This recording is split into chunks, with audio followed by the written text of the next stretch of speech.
Okay, let's talk through all these golf events that you have coming up. Gabby, I'm glad you asked. Got my calendar right here. July 17th at Red Run, and then July 31st, I have the American Golf Outing for the Cancer Society. I also have the American Cancer Society golf outing on the 31st, and also I got yours on the 18th, buddy. Yeah, I'm gonna be there. Whoa, boys, these are a lot of events and golf outings. Well, you want me to miss my own golf tournament? Gabby, they're all great calls. I mean, this is... Hold on. I got this. Guys, I got this. Don't worry about it. Hold on a second. He always... Hey guys, thanks for coming so fast. How are ya?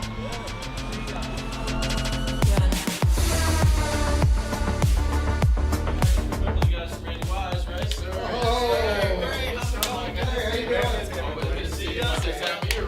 The Randy Wise Celebrity Golf Tour. Watch for the eye.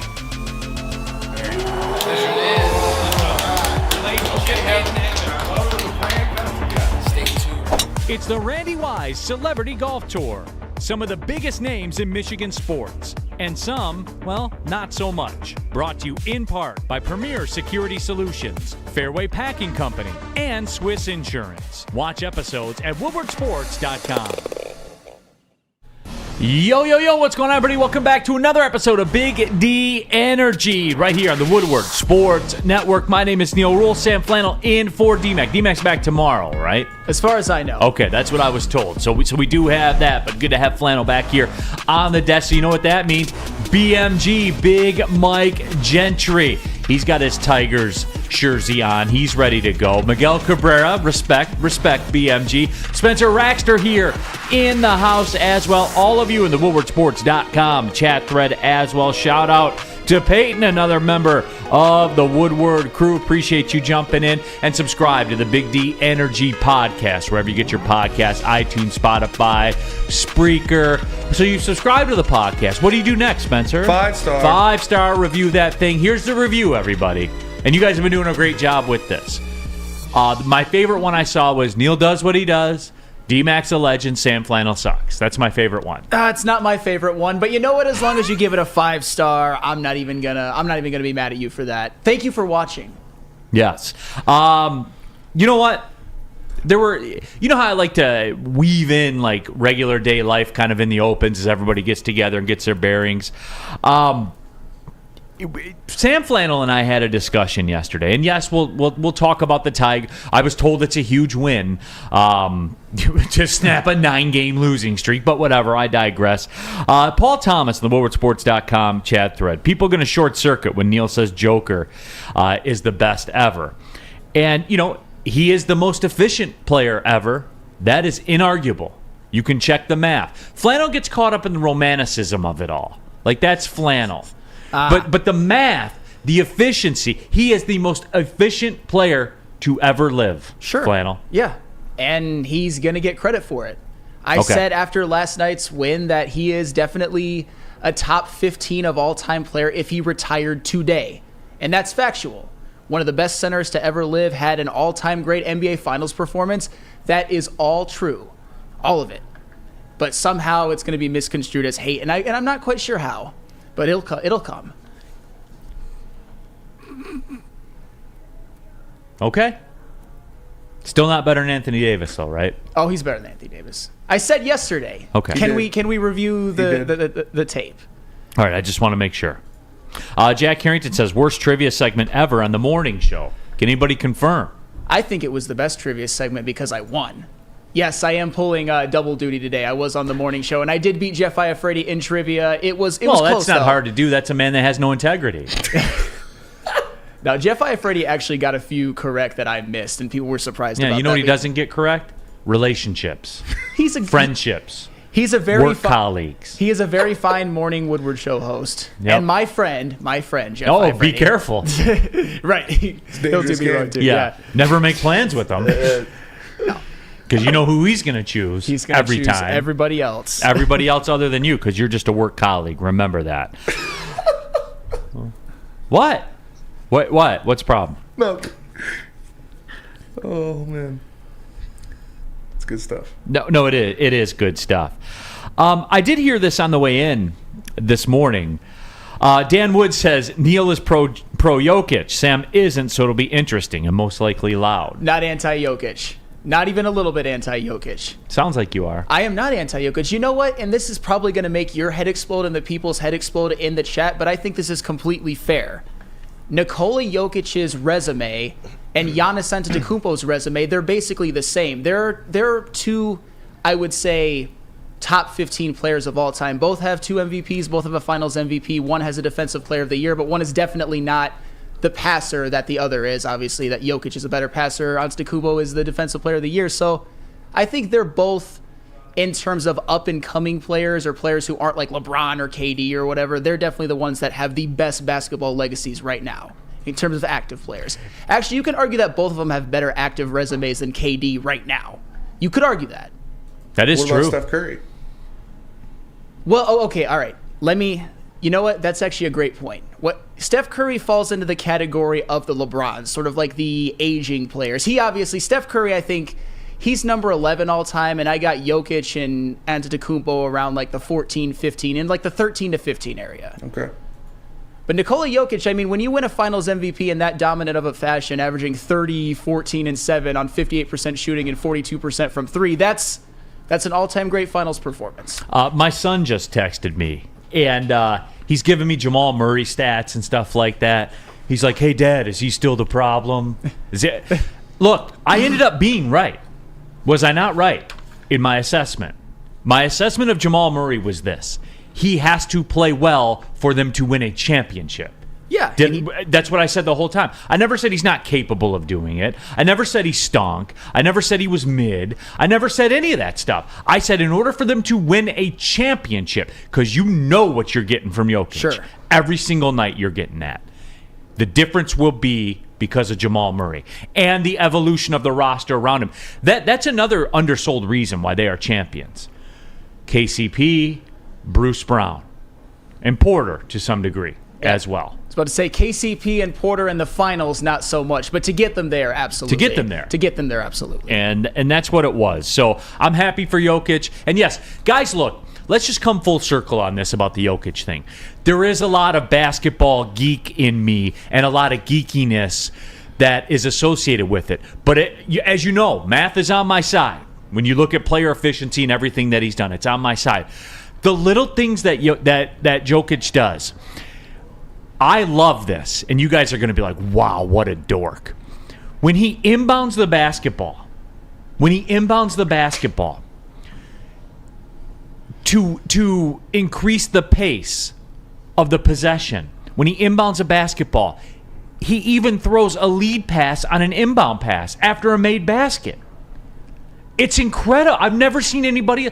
Every single pass is with a purpose. That's fair, but I'm not going to use that in any sort of argument as to why he's better than Shaq or something like that because of those great inbound passes. That is a little bit geeky, but that's not nothing. I will give you that.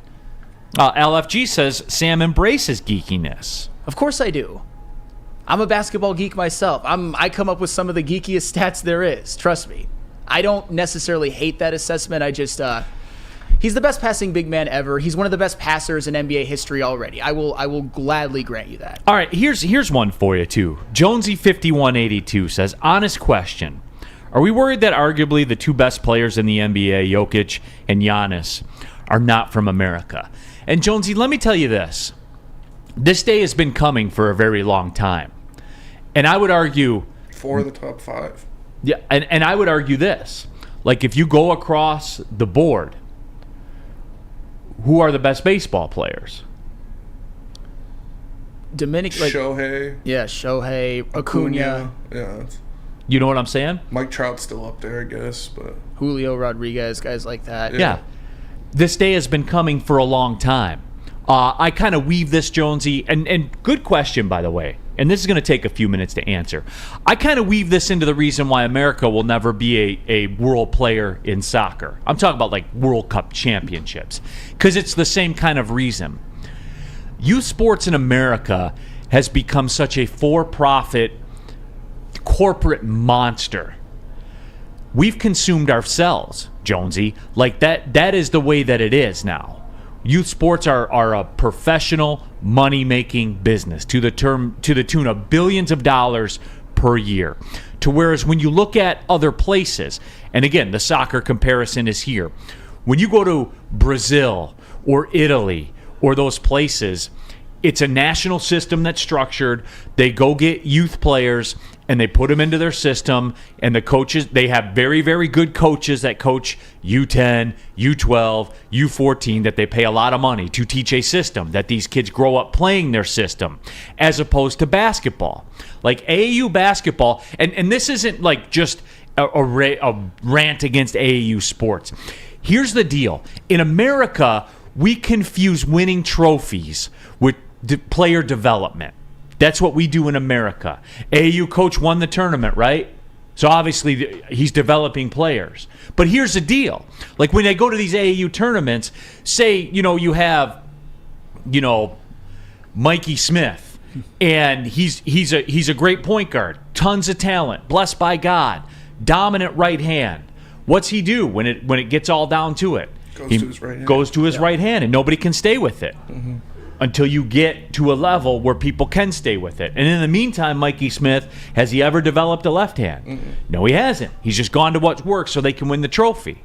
Like, this is how it works now in America, in American youth sports. Guys, this is only going to get worse. It's not going to get better. So are you saying that if, say, another version of Nikola Jokic, who had the same height, the same ability, was raised in America, maybe they wouldn't have had him work on his passing skills or his guard skills, or even someone like Giannis Antetokounmpo, who came into the NBA not as skilled as Nikola Jokic, but is obviously developed.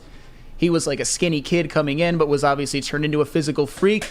So you think it benefited them being from overseas? 100%. Okay. Because they were placed into a system. Yeah. You know what I'm saying? Like, Jokic was placed into a system, and then that's the way they played. And you're seeing that system now in basketball. Like, everyone complains there's no post players anymore. Everything's about spacing and shooting. Highly skilled. Mm-hmm. It's a skilled game now. You have to be skilled. Like, brute force doesn't play anymore. That can be neutralized. Sure. So, that's what it is. LFG says youth sports in the U.S. shifted. Inner city kids stopped playing baseball in the Gen X 90s. Now in 23, Bob Gibson's would be few and far between because they play hoops instead. And LFG, I would even back that up to say, the baseball thing that we see, because youth sports in the inner cities now, there's no money to be made, right? If you're a corporation, how are you going to make your money off families in the inner city? You're not. No, you're not. Let's just be real about it. So that's one of the things. Look, Detroit City FC does a great job with this. They have a youth academy that they just started. Now, you're 15 years away from seeing the fruits of that labor. But what do? Cost-inclusive camps, things like that, exposing youth around the city to the game that might not otherwise get a chance to do it. That's the problem, LFG, is we don't. The youth sports business model is a business now. It's not about getting kids involved in the game, because it's not. Do you see neighborhood games anymore? No, absolutely not. You don't. And you parlay that with the fact of parents today, and yes, I will go there with the parents today. Go to any youth. I see it all the time when I go. I hate it. I hate being at my kids' games sometimes because parents are idiots. Well, I mean, coming from you, for real. Yeah. And look, my kids, they like playing sports. My daughter loves playing. She's playing 6 different sports right now. Mm-hmm. And she likes it. So I'm gonna have her keep playing it as long as and I'm not putting myself on a pedestal here. I'm just telling you guys what I see. As a person that's around the game at its highest levels, right? That's fair to say. Sure. Yeah. Your kid out there in this rec league soccer game is never going anywhere in soccer. So you know what? Shut your mouth about the official that's 15 years old out there. Shut up. Just take another drink of your White Claw that you put in a coffee mug so no one thinks you're a degenerate. And just be quiet. What? Nothing. It's going on out there. Yeah. No one owes you. Just shut your mouth. Let them play the game. Say, hey, man, did you have fun? Yeah. All right. Cool. Because that's what it's about. Your kid is just average, and that's fine. Yeah. That's fine. And guess what? Even in the youth soccer thing, your kid's not getting a scholarship. They're not. And the bearer of bad news here, Neal Ruhl. But I'm sorry. I know. They're not. No, they're not. I mean, even just that's just math. That's just by the numbers. That it's such a rare thing for even someone to get a scholarship. Out of all the youth leagues you see, you're almost nobody. That's why they have all those commercials. Even with when it came to college sports, almost all of them will go pro in something other than sports. We're talking about them even getting to college and getting a scholarship, which is even more unlikely. But do you know what always has the best odds? Of course, that is getting a good haircut at Lady Jane's, because I always do.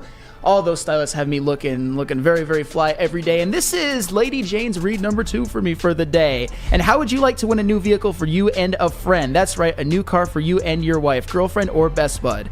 Just get to Lady Jane's and automatically register for your chance to win, courtesy of Les Stanford Buick GMC of Ferndale. Lady Jane's Haircuts for Men, open 7 days a week. Walk in anytime. It's wicked awesome. Can't get enough Woodward Sports content? Head over to woodwardsports.com right now for up-to-date sports articles and great entertainment news. We have the best writers, bloggers, and coverage all at your fingertips. Head to woodwardsports.com right now to experience all Woodward Sports has to offer. Since the dawn of moving people, Chevrolet has led the way. The world of transportation is changing. At Feldman Chevrolet, we are leading the charge forward. With every electric vehicle, every mile traveled, one Feldman at a time. The company that puts more Chevys on Michigan roads is now the #1 name for Chevy electric vehicles. Off and running here, Big D Energy, Woodward Sports Network, Neal Ruhl, Sam Flannel in for DMAC, BMG, Big Mike Gentry, and of course Spencer Raxter as well. Subscribe to the Woodward Sports YouTube channel. Get your thoughts out there in the woodwardsports.com chat. And just kind of wrapping up that discussion, there is some line stuff that we kind of have to house clean a little bit.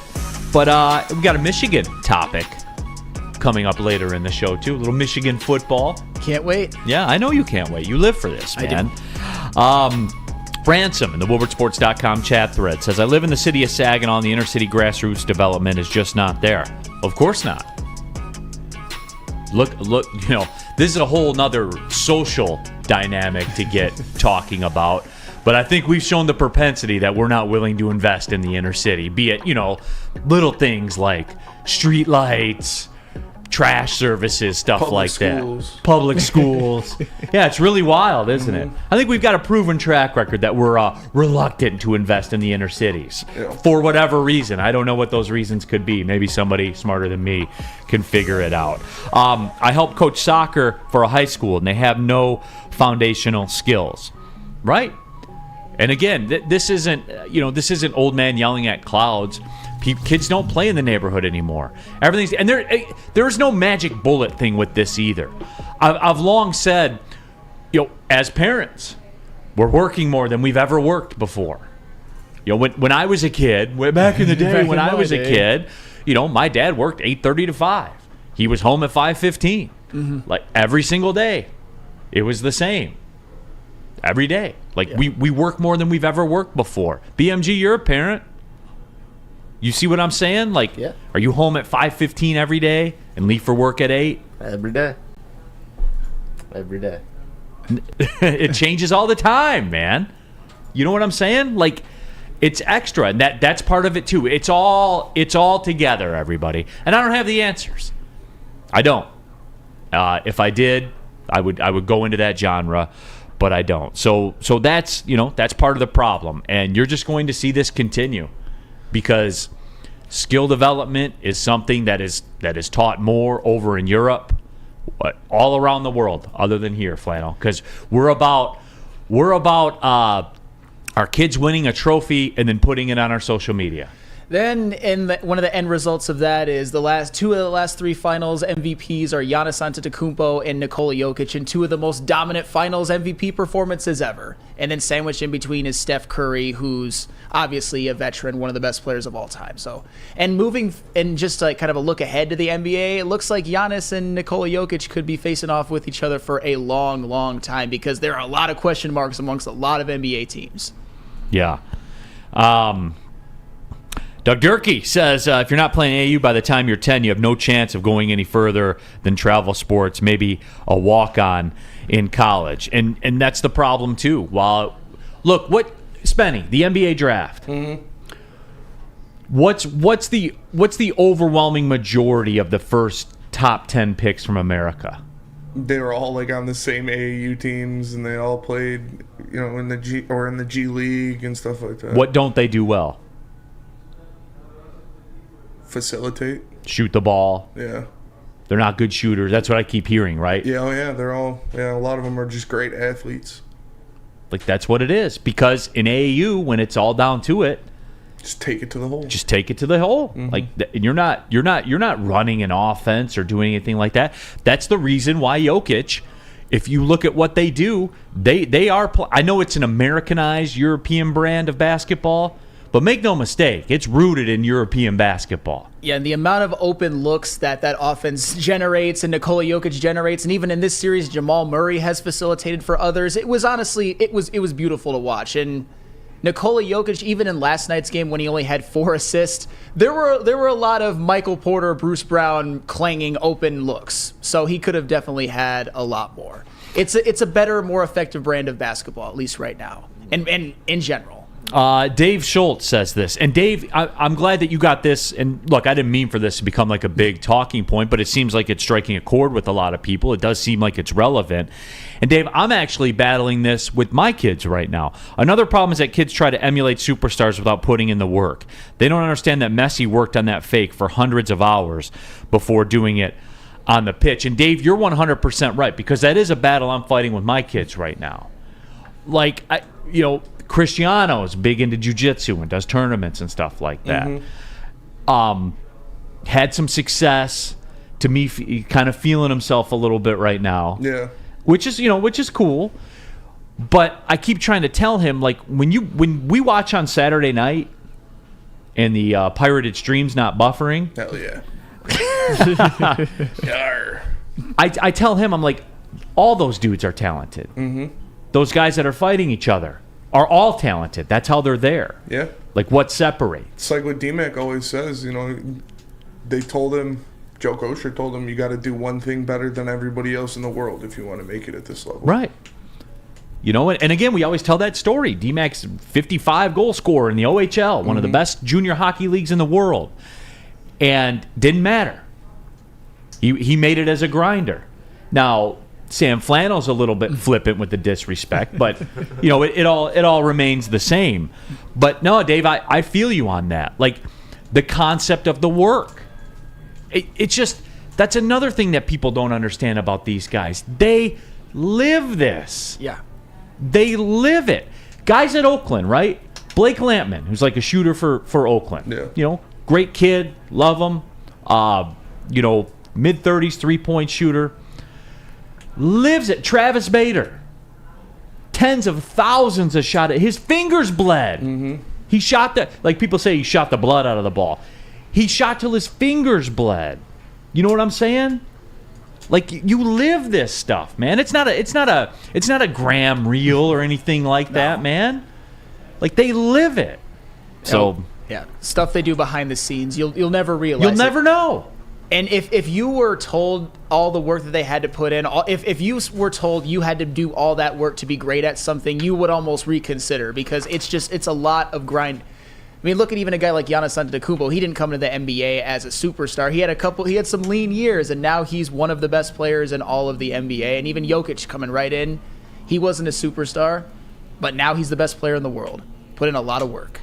Yeah. Rod says there are many black Americans that are basketball players with millions. It's up to them to invest in the inner cities, not you. So stop talking like you are the only hope for inner city youth. And I don't think that certainly wasn't the message I was trying to deliver. I'm not saying that by any means. I'm saying as a society that we tend to neglect the inner city. Is that fair? Yes. Am I being out of line here? No. Okay. It's fair. That's more than fair. More than it's fair. factual. Factual. So, it's all these things, right?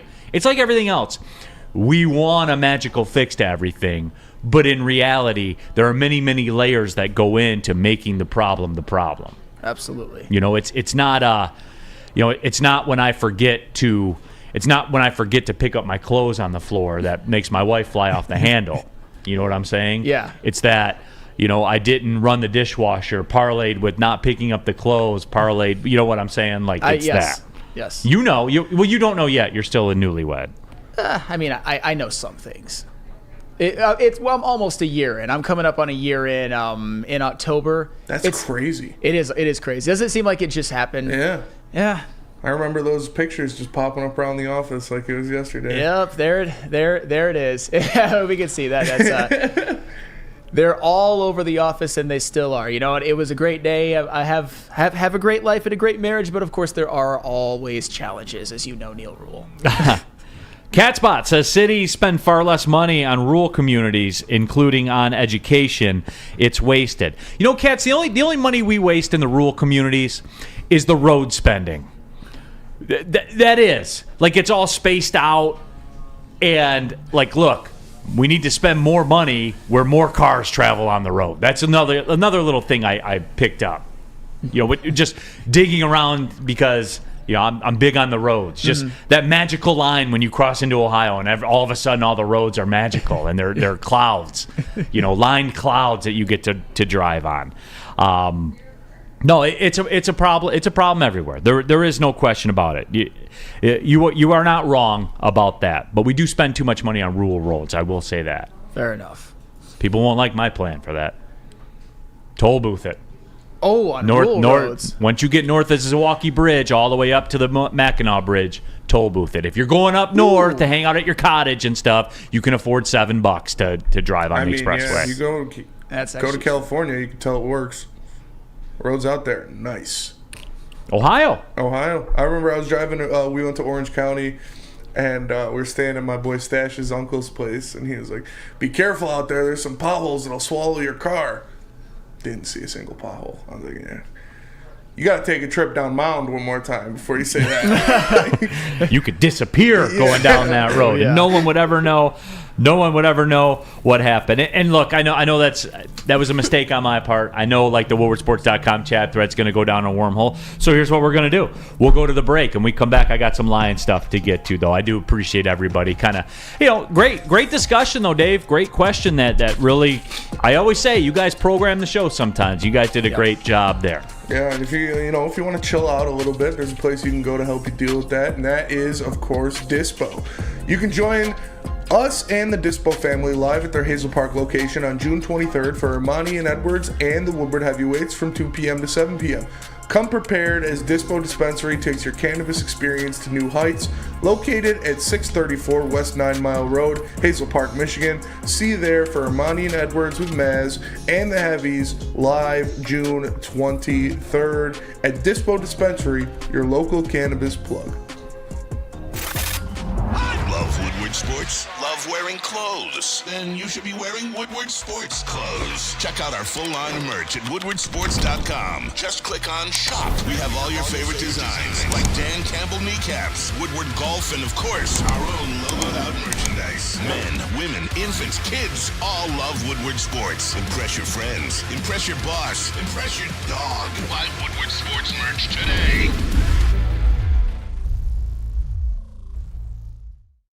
The Sports Marketing Agency would not be who we are without great community partners like Higuera Health and Carol Zaniga.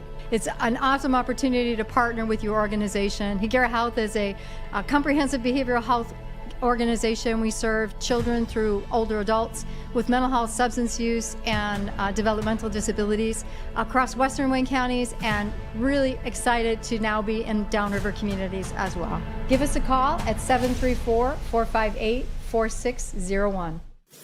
We aren't quite sure if they consume more beer or sports. Either way, the heavyweights are here. Live on Woodward Sports, daily 5 to 7 p.m. Back at it, Big D Energy, Woodward Sports Network, Neal Ruhl, Sam Flannel, Big Mike Gentry, and of course Spencer Raxter here in the building. Happy to have you all along for the ride. I do want to get in some line stuff real quick. Mark Walston says, congrats to Michael Malone. Bad Boy Championship DNA continues to flow. Former Oakland University assistant Michael Malone as well. His first college coaching job. Absolutely. Right now he might be the best coach in the NBA. at least right now in this moment. Done a great job. And 5 Pistons legends got championship rings last night. That is true. 5 of them. I'll never forget the DeAndre Jordan Pistons era. Me either. Tons of memories. Yeah. It's a great time. It's a great time. DeAndre Jordan, Ish Smith, Reggie Jackson, Bruce Brown, and Kentavious Caldwell-Pope. That's right. I'll definitely give you Bruce Brown and even KCP, even though KCP didn't play well in the finals. But Bruce Brown, I mean, Game 4, he closed down the club. So congratulations to those two. He had a couple good plays last night, too. He did. He was good in the Lakers series, too. Yes. And in the gold. He was good. He's a good player. So was KCP. Yes. They are set for next year, too. The only guy that they're possibly losing is Bruce Brown, who has a player option for $6.8 million. I think I'll be declining that one if I'm Bruce Brown. Absolutely, and I think Christian Brown is going to turn into a true rotational piece by next year. I think he'll be able to basically replace his production. Well, great point by Mike G. Should I get a Denver Pistons t-shirt? No. He said the Denver Pistons rule. No, you should not. Why not? Because that was annoying with the Detroit Rams. Detroit Nuggets, Detroit Rams. No. Come on. No. Detroit Astros. Don't forget about the Detroit Astros. They started this with Justin Verlander. Don't do it. No. I think we should. No. Absolutely not. I think we should. All right, let's talk a little bit of Detroit Lions as a matter of fact. Oh, by the way, real quick, Flannel. Did you see Frank Clark's contract? What was it? Was it $8 million a year, something like that? I think 7.5. 7.5 with the Denver Broncos. That would have been. Let's ride. Broncos. I'll tell you what. That's somebody that I wouldn't have minded the Lions going after. Okay, so that does it for me because this little thing here, because I want to look at it from the context of that with the Frank Clark deal. So Spenny, you're telling me the Lions have the best odds to add Chase Young. They do. So there it is. BetOnline.ag, Chase Young next team odds. The Lions, 4-1. They're the favorites. Right off the rip, I say no. Okay. Right? I'm not interested. I don't really have a use for what kind of upgrade is he going to present. However, with that being said, when I see Frank Clark sign for $7.5 million or $8 million, now if we're talking Chase Young at $5 million, that changes the discussion for me. What say you? I would probably give him more than $5 million at this point. I'm a big Chase Young guy. And to be fair, there are some injury concerns. Over the past 2 seasons, he's played 12 out of a possible 34 games. And in those 12 games only has a sack and a half, which that is alarming. I will give you that. But it was mostly due to one ACL injury. But people seem to forget how good he really was his rookie year. People look at the 7.5 sacks and say that doesn't look like a whole lot. But he also had 10 tackles for loss, 12 quarterback hits, 4 forced fumbles, 3 fumble recoveries, and 4 passes deflected, while also grading out very, very highly against the run. And if you remember correctly, in 2020, 3 players that I would have liked the Lions to draft instead of Jeff Okudah if they would have had the chance. You were looking at guys like Tua Tagovailoa, Justin Herbert, and Chase Young. Imagine if they can get Chase Young back at a reasonable deal in 2023 to pair with Aiden Hutchinson and James Houston. I'm all for it, and I would actually pay more than $5 million a year. I would give him Frank Clark money. Obviously, his player option was declined. This would be his contract season. So if the Lions were to pick him up, what would they? Just owe him what he makes and then have to re-sign him or not re-sign him? I'm all for it. I like Chase Young. I think he's due for a bounce-back season. Spema, where are you at on this? I mean, I know you love a good transaction. Yeah. That's your bag. Yeah, I'm like, we don't really need him. Is all that is in my mind. And that's where I am with it. Yeah, like, is he substantially like Charles Harris is what, $3 million? Mm-hmm. He's better than Charles Harris. No, he is, but Charles Harris is 50% of the cost. Yeah, he's more than 50% of the player. No. I completely disagree. I think he's about 33% of Chase Young. Chase Young is... Well, respond to this then, because it's accurate. Robert Closia. Chase Young has not been the same player since the ACL injury. That's fair, but I think given the fact that he only played 3 games last year, I'm banking on him having a full offseason to recover, not having a lot of wear and tear on his body in this past season. I think that he bounces back. But I will give you this. It is a concern.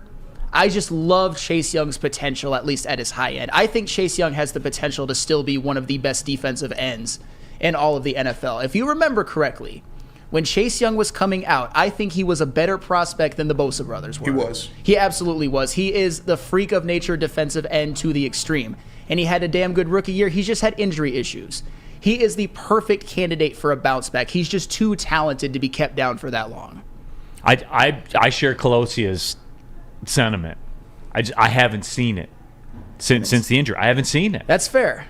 And even in his second year before the injury, his sack numbers are the thing that I would be most concerned about besides the injury, because he's only had 9 in 27 games. That's fair. So Ryan's reaction poses the question I wanted to pose to you, Flannel. WTF we going to do with Chase Young, though, for real? For real? Like, where? Oh, so you're like, bounce back season. Where are the numbers coming from? Give me the roadmap to it. Okay, so I think that he would start opposite of Aiden Hutchinson.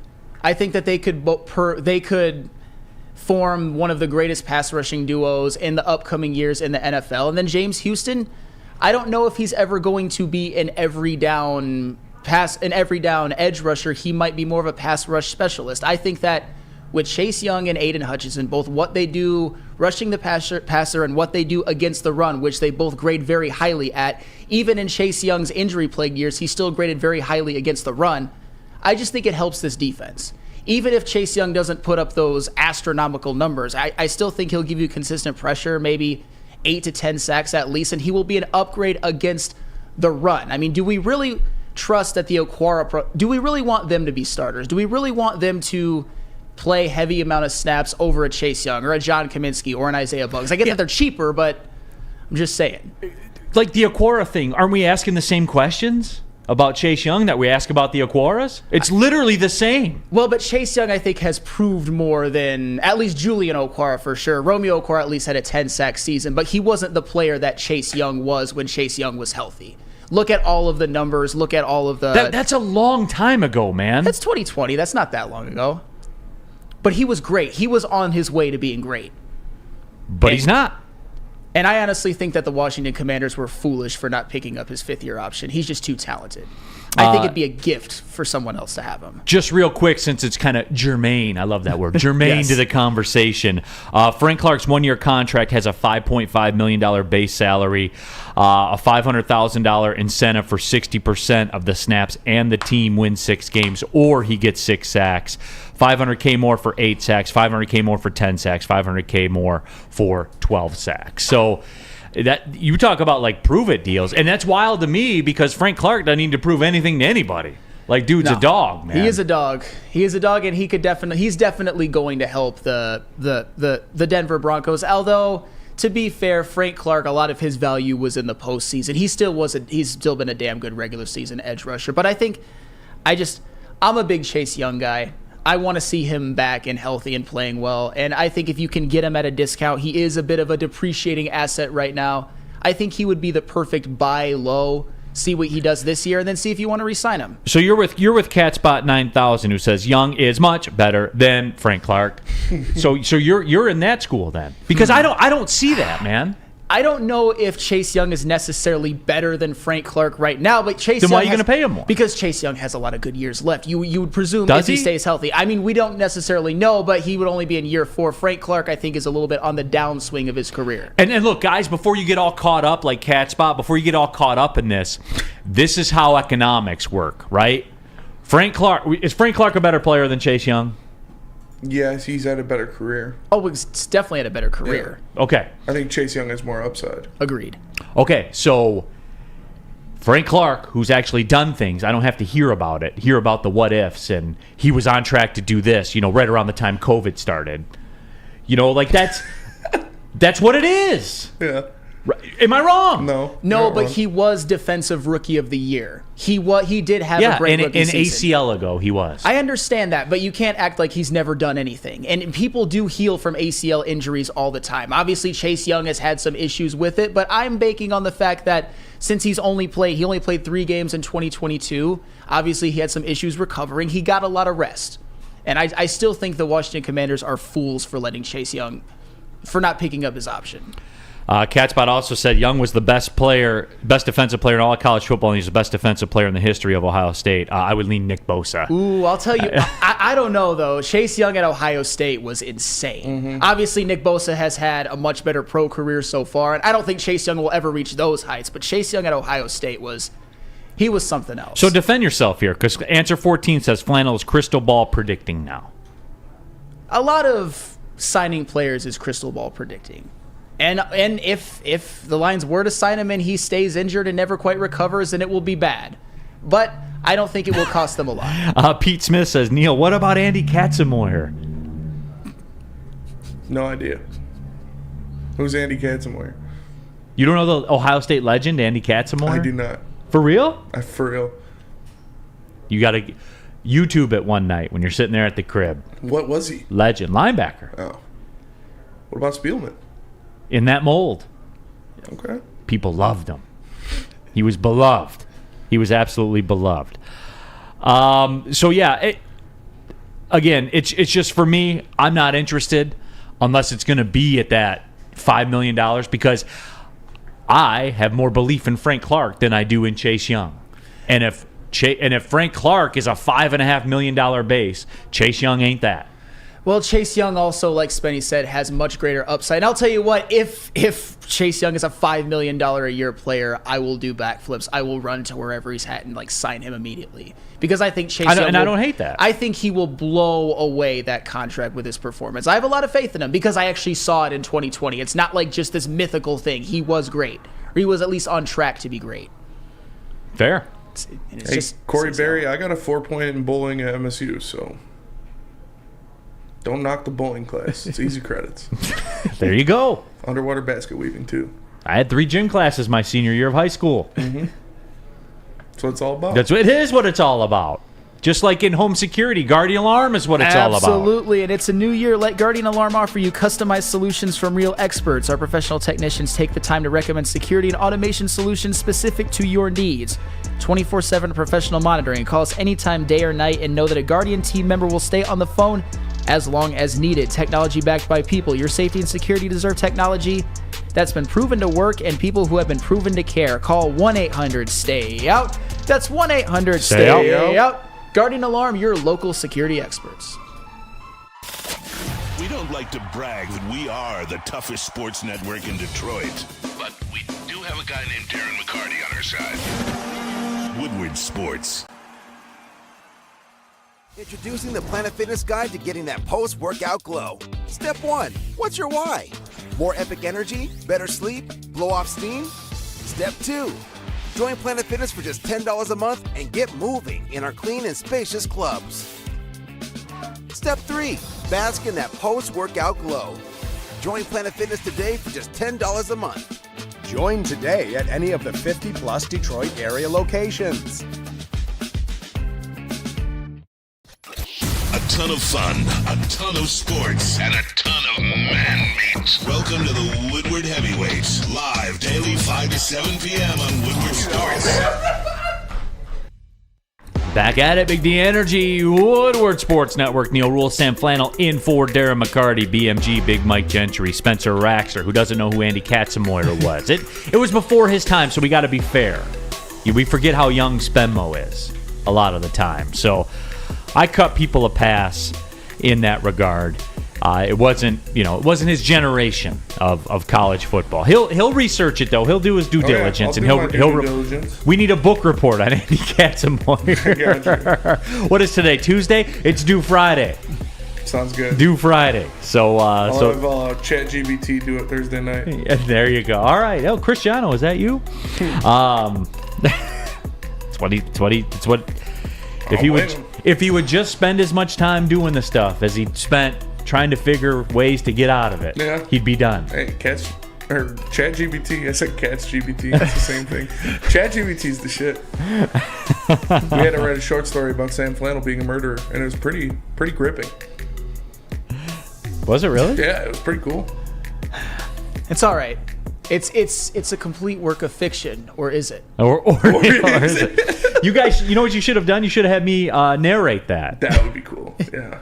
Like I can have him do it again. Give the AI, a couple of my voice samples. Yeah. That would be incredible. That would be incredible.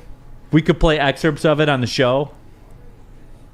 Now that's gripping television right there. That would be pure electricity, man. Pure electricity. Okay, so we're going the long way here. And I got a text from a good friend of mine yesterday. And you guys know how I like to do this. Sometimes just the shit that me and my friends talk about will become show topics because it's relevant enough for regular people to just be talking about it. So I figure it's something that I would like to run by all of you on the WoodwardSports.com chat thread.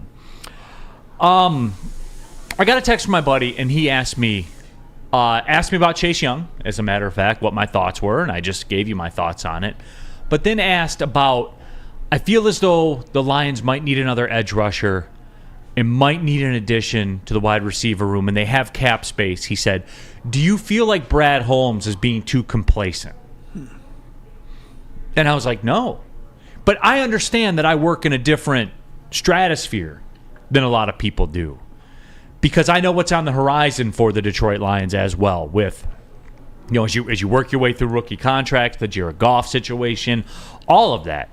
You need ammo to be able to do that. Plus, you never know what's going to pop up. There are always two shocking training camp cuts. Always. Sure. I like to, if you stay ready, you don't have to get ready. Sure. So I value it differently.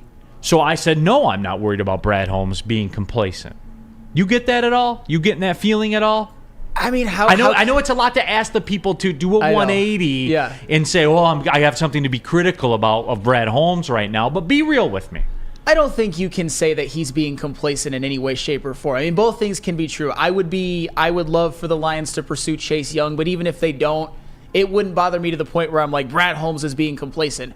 Was it complacent when he helped rebuild this secondary early on in the offseason with guys like C.J. Mosley, Emmanuel Mosley, C.J. Gardner-Johnson, and Cam Sutton? I don't think that's very complacent. He took what was one of their weak spots and completely revamped it through the offseason, and then even supplemented it more with Brian Branch. And also, Brad Holmes saw that maybe the running back position was a point where they needed to upgrade, and they did with David Montgomery.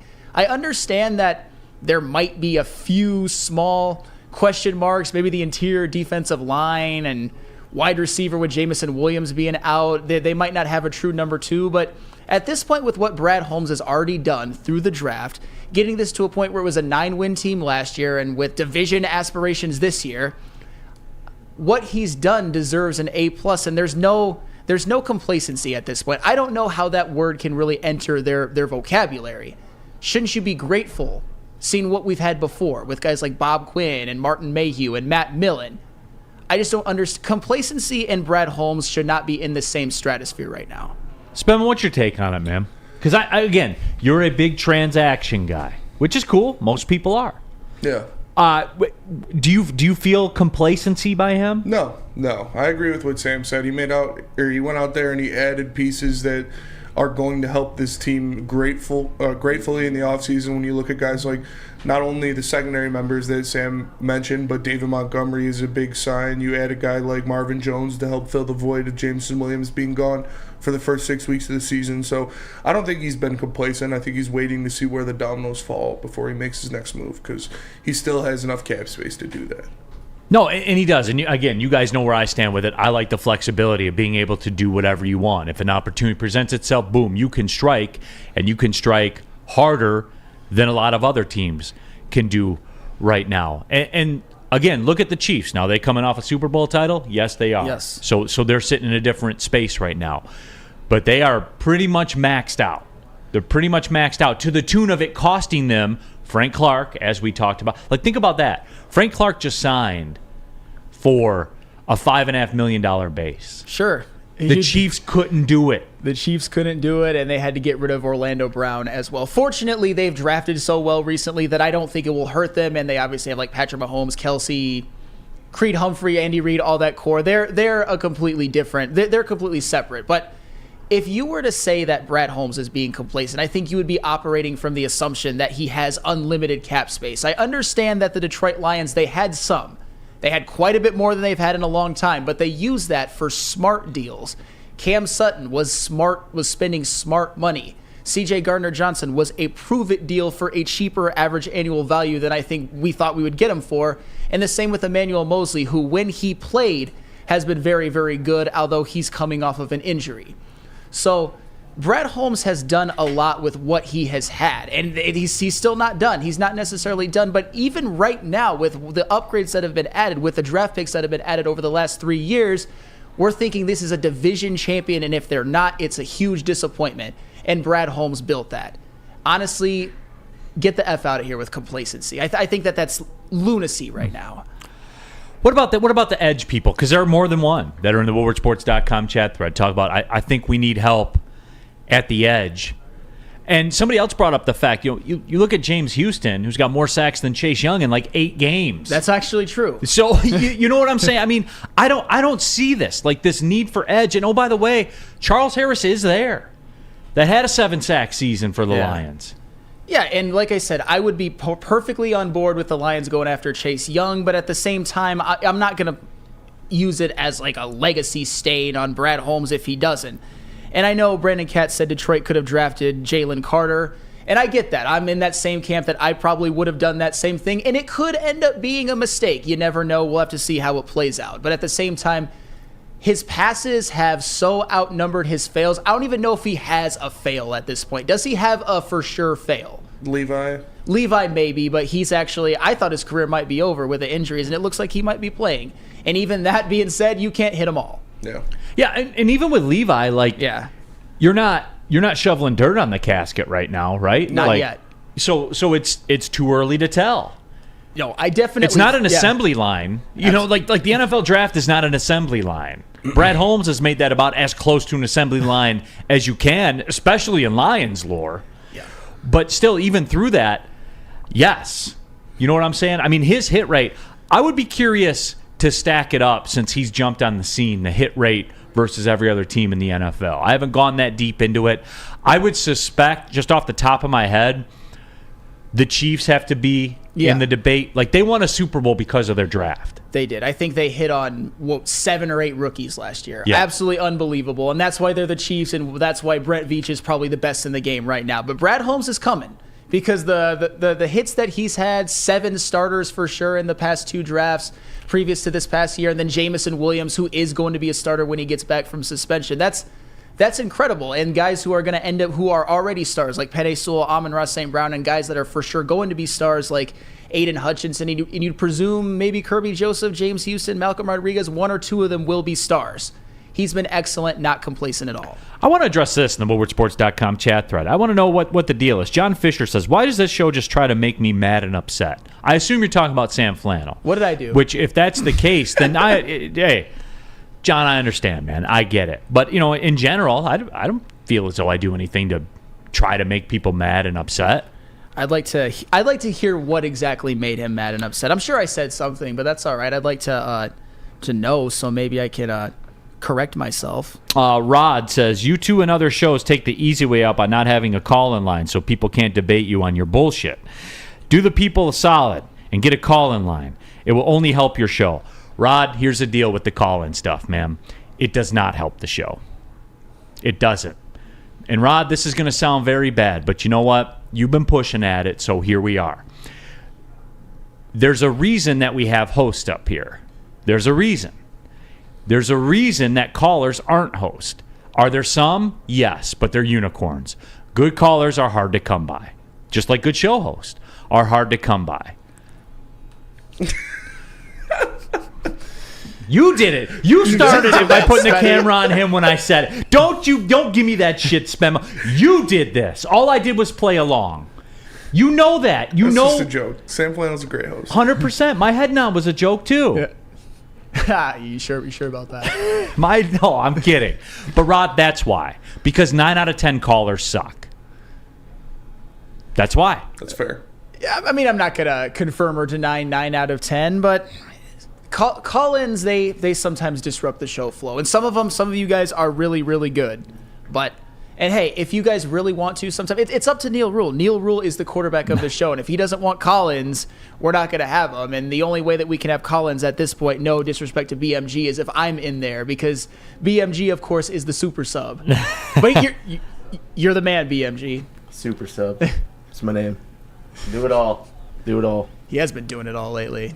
Right. Speaking of doing it all. Nick says you do the show for the people. Yeah, Yes. 100%. We do it for the people. And here's the other thing, Rod. Here's the other thing too. Like with callers, we're not in a call-in generation anymore. We're not in a call-in. People want it to move. Guess what? When things stagnate, you know what happens? People check out.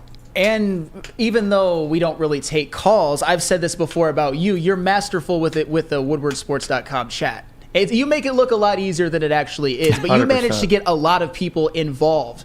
Like, there are people watching this show that can program the show because Neal Ruhl, you see what they say and want to respond to it. So I think that the viewers of Big D Energy are actually very, very fortunate because they can actually be on the show almost anytime they want. And a lot of times you guys have some smart things to say. Some of the time. Right. Some of the time, exactly. Jack Harrington says, I program this show. Sometimes you do. Sometimes he definitely does. Yeah, sometimes you do. Chuck Brewer, the chat is far better than any call-in. I would agree with that. And Chuck Brewer, of course, is one of our most loyal viewers. Although me and him have had our scraps. He's a good one. I respect him a lot. Here on Mark M says the chat needs to have Catspot call in and debate his points for a whole segment. He's a valued member of the chat community, even though he gets Sam Flannel treatment, he keeps going. And here, Mark, I've said that before. Like, even I'll read your stuff. Rod, look, I'll read the stuff that runs counter to what I say. I'm a big boy. You know what I'm saying? And, like, here's another thing that's weird about me. I'll listen to what you say. I'm not right about everything. I've never said I was right about everything, except stuff that I say is factual. That is right. Like, you can't disprove it. Yeah. What? No, nothing. Like when I tell you Bo Schembechler was 2-8 in the Rose Bowl and won no national titles. That's factual. Yet has a statue. I disagree with that. I have facts to back that up. You have opinion to tell me why there should be one. I have facts to back up why. Well, he also either won or shared 13 Big Ten titles. That's also factual. I'm not even pro Bo Schembechler statue, but I'm saying that would be the counter argument, which is also factual. Yeah, he was the second best coach in the Big Ten, right? When Woody Hayes was there, yeah. That's fair. Woody Hayes is a better all-time coach than Bo Schembechler. Woody Hayes has 5 national championships. Bo Schembechler has 0. I've never once denied that. Yeah, and the worst thing Woody Hayes ever did was punch a player in the throat. He did. That's the worst thing he ever did. Yeah. He punched a player in the throat? He did. Clemson player. Oh, YouTube that. That's what ended. Yep. That's what ended old Woody Hayes' career. That's the worst thing Woody Hayes ever did. Yeah, which is as opposed to some of the worst things Bo Schembechler ever did. But that's very different. Fair. You know, that's a different time and space, I guess you could say. Hey, Strawberry Fest is back at Big Boy. Try the classic breakfast items like the strawberry hotcakes, maybe the red velvet waffle. Not a breakfast person. I'm not, though a lot of people are. I'm not, but I am a strawberry bacon chicken wrap person. I have had that before. They also have, if you want to lean to the lighter side, the refreshing summer splash salad. Don't forget about dessert. That's what the Strawberry Fest was founded on. The strawberry pie. Yeah, Strawberry Fest, strawberry pie. They go hand in hand. Don't worry, they got the designer stuff too for the D-Max and the Spenmos of the world. The deep-fried vanilla Oreos or the strawberry hot fudge cake. All of that is out there for you. Get to your local Big Boy. It's Strawberry Fest at Big Boy. Can't get enough Woodward Sports content? Head over to woodwardsports.com right now for up-to-date sports articles and great entertainment news. We have the best writers, bloggers, and coverage all at your fingertips. Head to woodwardsports.com right now to experience all Woodward Sports has to offer. Walk into any Lady Jane's Haircuts for Men for an award-winning haircut experience and automatically enter for your chance to win not one, but 2 vehicles of your choice, courtesy of Les Stanford Buick GMC of Ferndale. That's right, 2 cars, one for you, one for your wife, your girlfriend, or your best bud. Lady Jane's Haircuts for Men, open 7 days a week. Walk in anytime, sign in, sit down, watch your favorite team play, and before you know it, your hair will be game ready. Let one of our talented, award-winning stylists make you look handsome and clean. Lady Jane's Haircuts for Men. It's wicked awesome. Game is won in the trenches, and our big fellas don't mess around. The Woodward Heavyweights on Woodward Sports. Your childhood may be over, but playtime is not. Outdoor Equipment Company is your source for outdoor power equipment, sales, service, and parts. Carrying top brands such as Bad Boy, LS Tractor, Steel, and more. Servicing the Great Lakes region with locations in Metro Detroit and Greater Lansing. For more information, visit us at OutdoorEquipmentCompany.com. Outdoor Equipment Company, your power equipment playground. Pulling up on the second hour of the show, Big D Energy, Woodward Sports Network, Neal, Ruhl, Sam Flannel, Big Mike Gentry, and of course Spencer Raxter as well. Subscribe to the Woodward Sports YouTube channel and the Big D Energy podcast while you're at it. iTunes, Spotify, Spreaker, you know the deal, wherever you get your podcast. And then you're thinking to yourself, man, I just subscribed to the Big D Energy podcast. What should I do next? 5-star. 5-star review, of course. Get the algorithms pumping. And then, leave a review and just say, hey, D-Mac's a legend. I either love Neal Ruhl or I hate Neal Ruhl. But we all hate Sam Flannel. Say that one. You know what? Honolulu Blue Sparty, my guy. Sam always bringing facts, is a great host. Well, thank you, because sometimes I feel like I'm fighting every single one of you by myself. Thank you, sir. Yeah, for sure. No, it is. And, we're chopping up. We're talking about the Lions a little bit. I asked the question, is Brad Holmes kind of being complacent? I got a text from a buddy of mine, Lions fan, like we all are. So do you feel like Brad Holmes is being complacent? And I was like, no, he's just being patient. And you're going to see this because we always see it. Training camp comes, a couple of guys get cut where you're like, wow, how did that happen? And you just need to be ready. You need to be ready to rock. Spenmo, on this show sheet, do I see another Chris Sims? Yeah, he finished. Finished it's his ranking. The full list. The full Cosby. Chris Sims, huh? Yeah, it's your guy. So we filled in the top of it? Yep. All right, real quick, because we got a few minutes left in the segment. Real quick, let me see this work of art. Give it to me. All right. Number 1, Patrick Mahomes. Yep. Okay, cool. Number 2, Joe Burrow. Yeah. All right, fair. Sure. Number 3, Josh Allen. I mean, sure. Number 4, Justin Herbert. Look at who's behind him. Of course, Justin Herbert has to be there. Number 4, Justin Herbert. Look at 500 quarterback with no playoff wins? I mean, look at Lamar Jackson's playoff stats for the record. You mean a league MVP with a playoff win? You mean some of the worst playoff stats in the history of the NFL. 1 playoff win. I think he has 3 touchdown passes, 5 interceptions his entire playoff career, including no good playoff games. Okay. So Justin Herbert, who is 4, but Jalen Hurts, who is 7. Jalen Hurts has an argument for being above Justin Herbert just because of what he did last year, particularly in the Super Bowl, in which he did his part, except for that fumble. All right, here's where this list falls apart. Okay. Number 1, he's got Aaron Rodgers at 8, by the way. That's grim. Still a GOAT is the tier. What's that? Still a GOAT, question mark, is the tier for Aaron Rodgers. Which, okay. That's fine, but I prefer to have my top 10 quarterbacks in the league have a 300-yard passing day. I don't know, at least once in a season. Is that fair? Is that fair? I think that's fair. Am I being narcissistic, or is that fair? No, that's fair. Okay. I have to check that with everybody now. He was an MVP in 2020 and 2021. Not that long ago. Okay. Around COVID times. All right. 2021 was actually not even close to that time. That was not even that long ago. 2021, I get it. Aaron Rodgers had a down year. But he's 40 now. I understand. That's you see what I'm saying? I get it. I think 8 is a fair ranking given the rest of the quarterback landscape. There's a lot of midness. Okay, fair. Yes. See, that's common ground. Yes. That is one where I I don't destroy the integrity of the list. Somebody look me in the eye and tell me Matt Stafford's going to be a top 10 quarterback in this league going forward. Somebody please look me in the eye and say that. Please. Somebody. Now, we obviously see that Chris Sims, when you look at a lot of his selections, is going off of what have you done for me, even in the recent past. But yeah, Matthew Stafford is coming off of an injury. He didn't look that great even when he played. But a couple years ago, to be fair, he was the quarterback of a Super Bowl winning team in which he threw for 50 combined regular season and postseason touchdown passes. I don't think that he'll be a top 10 quarterback moving forward, but I don't necessarily mind that being the selection there, given that he did have his best year just 2 years ago. And he was a big part of them winning a Super Bowl. Old stuff. I'm talking about right here, right now. Is he a top 10 quarterback in this game?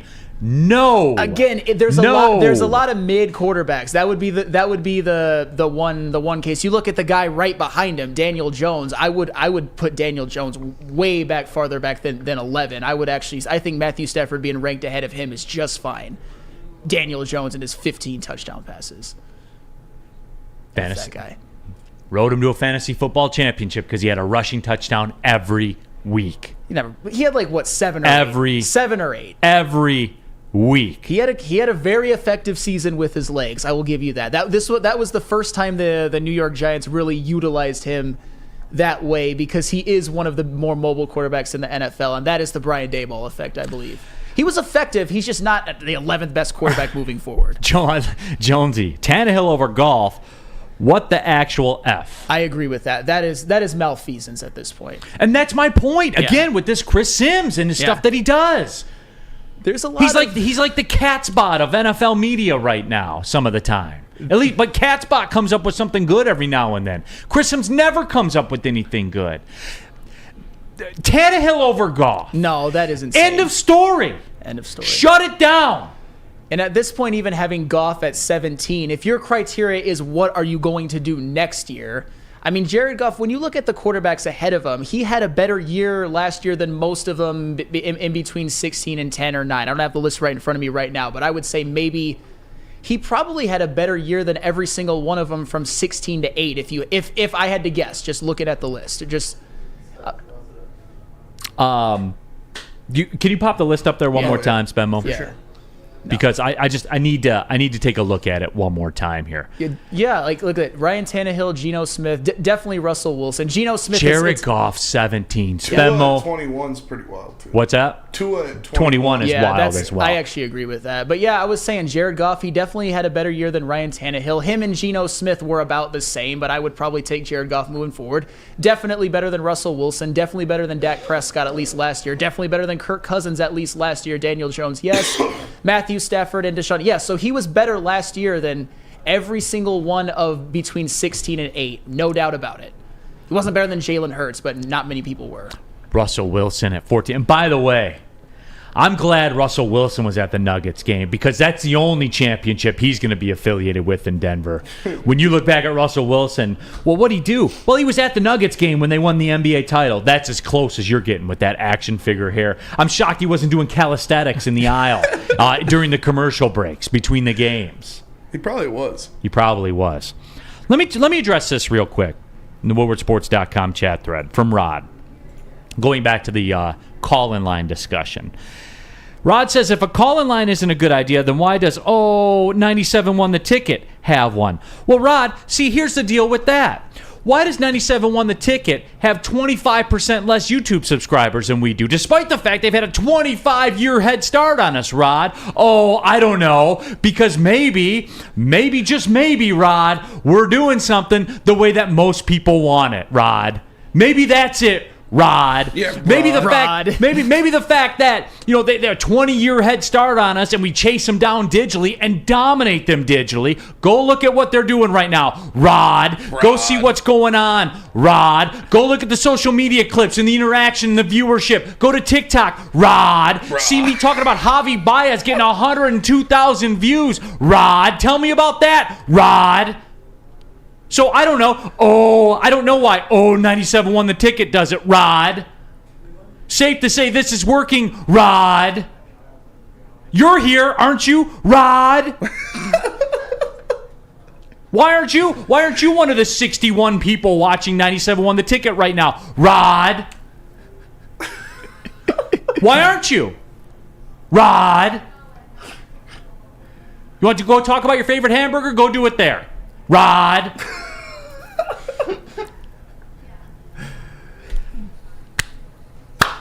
That was great, Neal. I'm tired. No, like, I get that question a lot, man. Go look. Yeah. Why do we do it this way, Rod? Because it works. It works. We're the biggest digital sports media space in the state of Michigan, and it ain't close, Rod.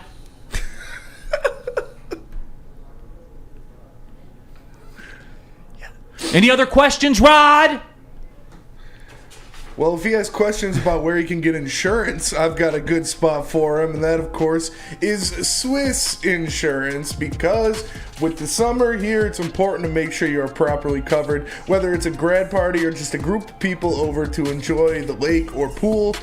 Your liability exposure increases significantly in the summertime. Let Swiss Insurance Group review your coverage and make sure you are protected from unexpected loss. Check out SwissINS.com or call Mark today at 248-800-4177. That's 248-800-4177. It's Swiss Insurance. Love Woodward Sports? Love wearing clothes? Then you should be wearing Woodward Sports clothes. Check out our full line of merch at woodwardsports.com. Just click on Shop. We have all your favorite designs, like Dan Campbell kneecaps, Woodward Golf, and of course, our own logoed out merchandise. Men, women, infants, kids all love Woodward Sports. Impress your friends. Impress your boss. Impress your dog. Buy Woodward Sports merch today.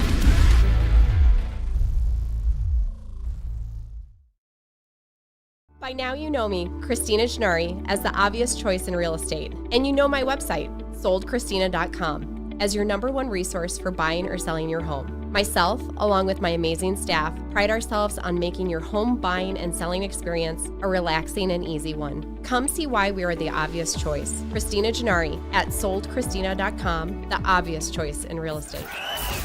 We are the network for Detroit by Detroiters. Welcome to the Woodward Sports Network.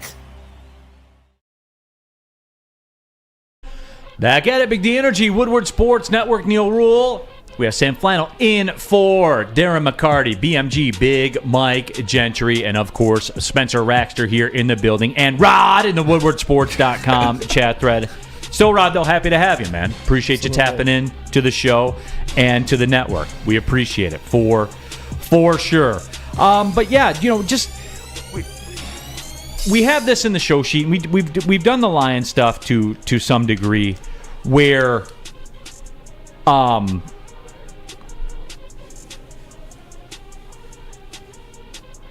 okay, yeah. Tell me more about their Twitch following, everybody. Anyway, we're prepared to have this discussion now. We've talked about this in the past, but I do right now put your cards on the table. I always like when I get a chance to talk about college. I love college football. We're getting close, by the way. Sure. We're getting close to college football being back. I'm excited about this. So we touched on this before, but right now, I want everybody to put their cards on the table. You, most importantly, which you'll lead to a lot of the others out there, your people. CJ Schneider says, Neal needs to almost call Torque a bust every day. Look at what he did last night. Let's get superstitious. Hey. They do seem, when I finally snap on a 9-game losing streak, they do seem to rise up and get a win. Spencer Torkelson was very good last night.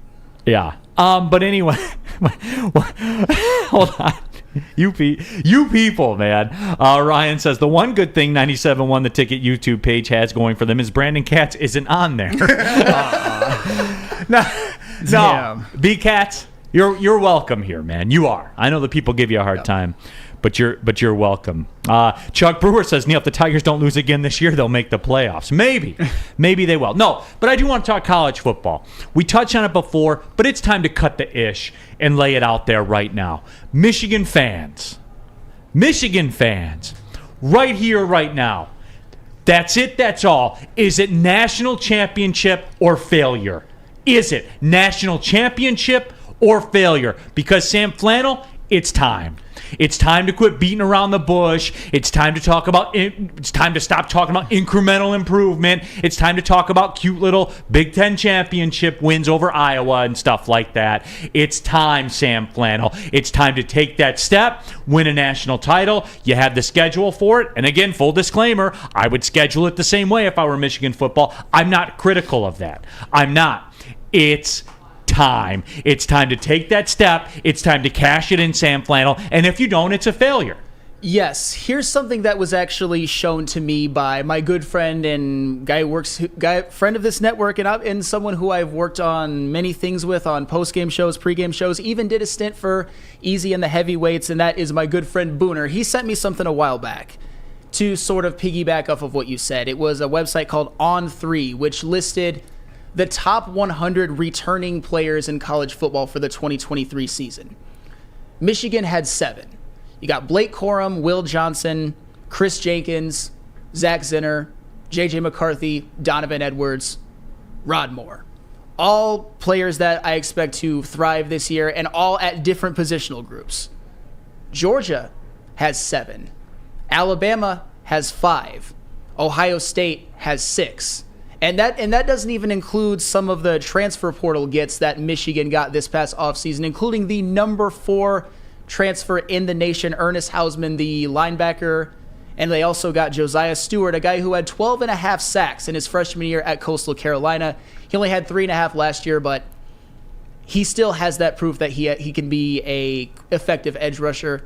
And also his name is Ladarius Jefferson, I believe, an offensive lineman from Arizona State who is going to slide into the left tackle position that was vacated by Ryan Hayes, who got drafted in the NFL.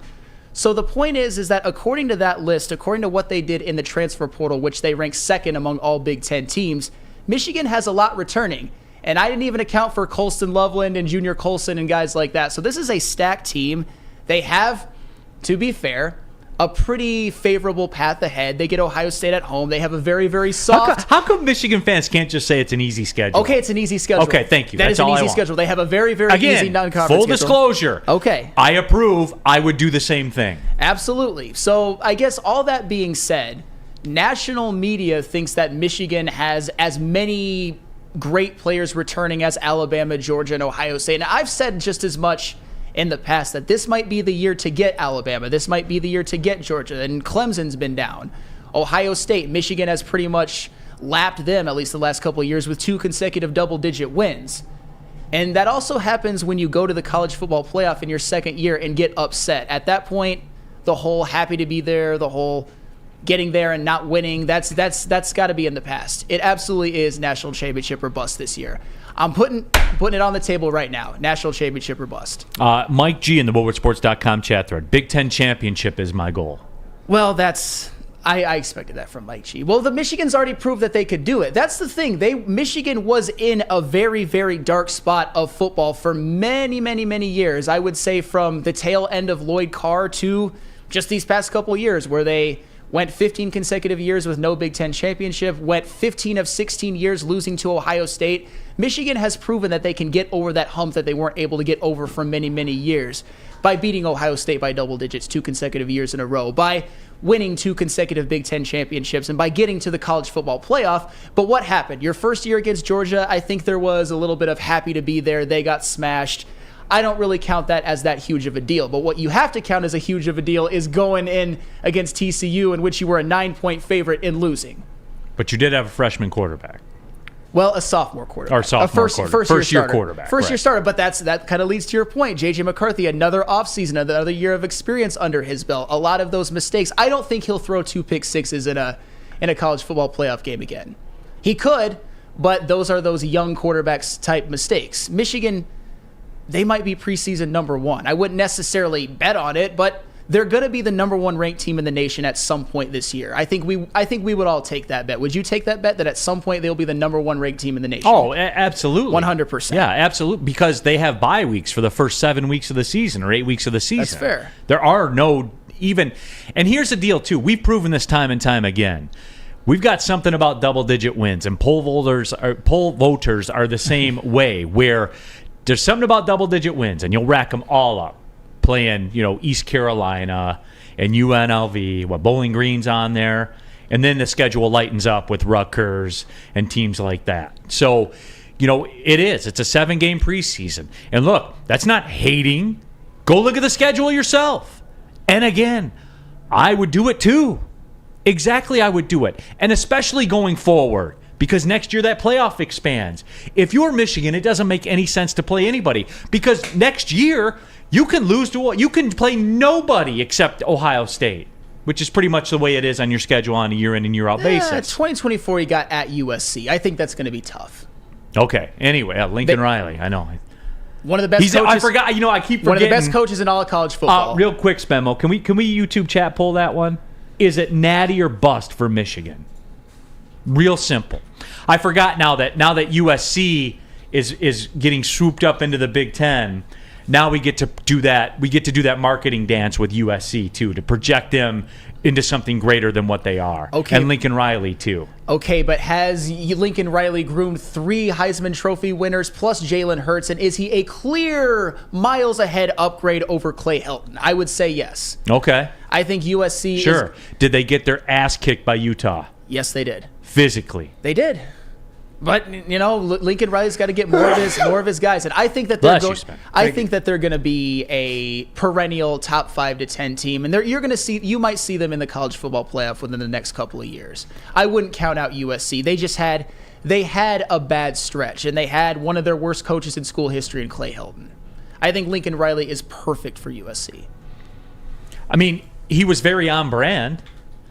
Get the buzz going. Everybody talks about him. They play somebody that matters. They get punched in the mouth. And that he'll fit right in the Big Ten. Hey, that's also been unfortunately a trope of Lincoln Riley teams. Although I think those Oklahoma teams, when they go in and face teams with more talent and more physicality, like Alabama or Georgia, they have always gotten smashed. I don't know, but it happened last year too with Utah as well, to be fair. DNC-ENT, natty appearance, or I want Jim's job. Wow. Sorry, 2-7 in bowl games won't cut it. No, but it gets you a statue. He's got to lose one more and be 2-8. Then you get a statue. It's funny that you mentioned that, because if Michigan goes to the college football playoff and loses, especially if they lose to a team that they're favored against, then you definitely have to have those questions. Is he Jim Schembechler? Is he Bo Harbaugh? I mean, seriously. Because Jim Harbaugh hasn't done very well in bowl games either, and especially in the games that count, college football playoff, he's 0-2. I think 0-3 would be a disaster at this point. Steve says, definitely title or bust. You can keep going to the store and putting stuff in your cart, but at some point you have to take the groceries home. I'm hungry, mofo. So, and again, I'm not writing this down or anything, but I'm kind of keeping mental receipts of where the people are, because I don't want to hear about it, guys. I don't want to, when this rolls in, and this will be the thing, look, we're going to get through the summer here, and then we're going to get into football season, and it's going to be an 11-week exhibition schedule or 7-week exhibition schedule, whatever it is for Michigan, right? Is that fair? That's what it's going to be. If there's any games that are slightly tougher, I would say at Penn State, at Michigan State, because there crazy things happen in those games, to be fair, and home against Ohio State. Those are the ones that I would say are above exhibition games. But the rest of them, I'm with you on that. They should absolutely breeze through their schedule. Right. Okay. Yeah. So we're in agreement. Spenmo, we got a impromptu topic when we come back from the break because of the noise you made. We got to talk it out, man. All right. Just an initial takeoff. Yeah. That's it. Just an initial takeoff. Because that's not what I was told by you, Spenmo. When you made the noise, that's not what I was told. Yeah. So I want the why. Okay. Number one. Spenmo, I'm sorry. I have to ask the questions. Yeah, that's fine. I have to ask the questions of the people. But I'm keeping some receipts right now because I don't want to hear it. And we're gonna get through this. And like I know you're gonna want to go to Indy and get your T-shirt and everything like that. And T-shirts are great for Michigan fans. Like they love them. I understand that. I have an Iowa Citrus Bowl T-shirt. It's one of my favorite T-shirts I have that people from University of Iowa sent me, as a matter of fact. But no, it's just, you got to stay consistent, man. Because I don't want to hear it. If you lose, I don't want to hear it. Well, yeah, if we lose, of course, it would be... I don't want to hear, well, it was a good season. We won a Big Ten again. That's not the way this works anymore, you guys. It's not. It's changed. And next year, it's going to change more. Next year, it's going to be even easier for you to get in there.